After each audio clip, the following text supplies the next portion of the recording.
Assalamualaikum warahmatullahi wabarakatuh. Saya Rizky Handayani dengan NIM 2012304143 akan membuat tugas video usul fikih dengan dosen pengampu Ibu Rina Yuliana MPD.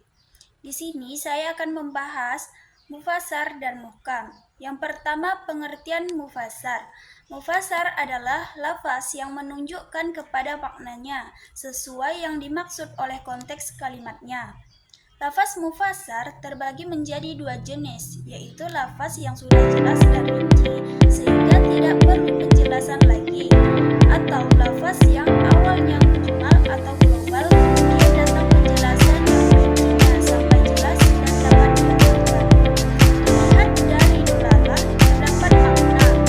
Lafaz mufasar lebih kuat dibandingkan lafaz zahir dan nas. Menunjukkan itu hanya dari lafaz sendiri tanpa menggabungkan korina dan ikat, serta tidak mungkin ditafsirkan. Contoh dari Al-Quran, yaitu terdapat pada surat An-Nur ayat 4, yaitu pada potongan ayat "Wajliduhum maka derailah mereka 80 kali.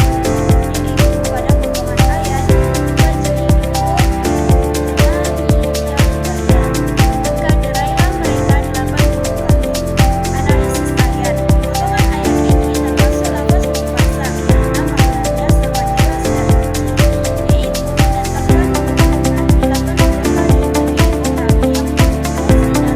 memberikan kesaksian. Contoh kasus lafaz mufasar, Rasulullah Shallallahu Alaihi Wasallam menjelaskan secara rinci bahwa zakat fitrah yang wajib dikeluarkan adalah 1 sa', makanan pokok untuk setiap muslim. Ketentuan jumlah dan bentuknya telah dijelaskan secara detail sehingga tidak memerlukan penafsiran tambahan. Oleh karena itu, ketentuan ini termasuk contoh lafaz mufasar. Analisisnya, maka hukum sudah dijelaskan secara rinci, tidak membutuhkan takwil atau penafsiran lain. Jadi pedoman langsung dalam pelaksanaan ibadah. Solusi usul fikih umat Islam wajib mengikuti ketentuan yang telah dijelaskan secara terperinci tanpa menambah atau mengurangi kadar yang telah ditentukan syariat. Baik, yang kedua lafaz muhkam. Pengertian lafaz muhkam. Lafaz muhkam adalah lafaz yang menunjukkan maknanya secara jelas dan tegas sehingga tertutup kemungkinan untuk ditakwil maupun penafsiran. Lafaz muhkam menunjukkan makna yang pasti sehingga tidak membuka kemungkinan adanya penafsiran.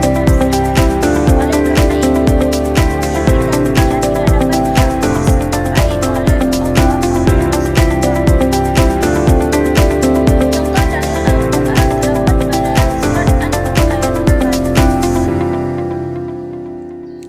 yaitu pada potongan ayat "Wala taqbalu lahum thamadatul Contoh dalil Al-Quran terdapat pada surat An-Nur ayat 4, pada potongan ayat "Wala taqbalu lahum syahadatu abada", yang artinya dan janganlah kamu terima kesaksian mereka selama-lamanya. Analisis singkat, lafaz ini termasuk muhkam karena maknanya jelas, tegas, dan tidak mengandung keraguan. Ayat tersebut menetapkan bahwa orang yang melakukan qadzaf atau menuduh zina tanpa 4 saksi tidak diterima kesaksiannya. Hukum yang terkandung di dalamnya dapat dipahami secara langsung dan menjadi ketentuan yang pasti dalam syariat. Selanjutnya, contoh kasus lafaz muhkam. Kewajiban menunaikan amanah. Seseorang meminjam uang kepada temannya sebesar 1 juta. Setelah jatuh tempo, ia wajib mengembalikan pinjaman tersebut sesuai kesepakatan.